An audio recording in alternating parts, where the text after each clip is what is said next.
Какой же новогодний праздник без подарков детям, особенно тем, кто остался без родителей. Члены Народного собрания, в числе которых Мухаджир Евлоев, навещает и семью Гадаборшевых с набором сладостей. Отец семейства Магомед погиб при исполнении служебного долга, работал начальником экспертно-криминалистического центра при МВД в Ингушетии. Пока мамы дома нет, дочери, проявив себя как вполне взрослые члены семейства, встречают гостей.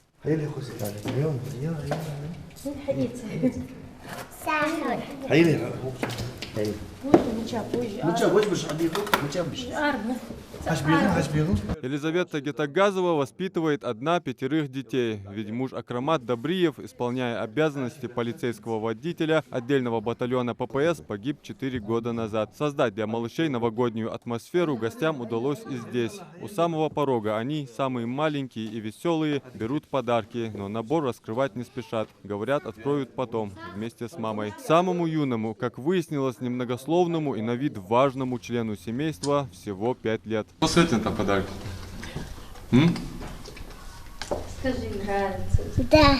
Набор конфет и сладостей сегодня раздают для детей погибших сотрудников при исполнении. Подарки, а их около 400 наборов, по списку забирают правоохранители со всех районов республики, чтобы в каждом доме и для каждого обездоленного ребенка создать праздничную атмосферу новогоднего волшебства. Раздача подарков проходит под эгидой партии «Единая Россия». Мы не забываем наших сотрудников, которые погибли при исполнении долга, и пытаемся всячески помогать им.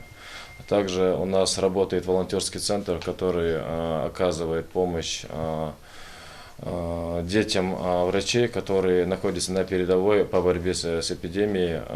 Также у нас проводятся мероприятия по раздаче продуктовых наборов, чайных наборов семьям, которые оказались в сложной, затрудненной ситуации. Цель акции проста – окружить вниманием и заботой детей, дать понять каждому ребенку, что он не один. Адам Мережков, Майрбек Мержоев, Новости 24.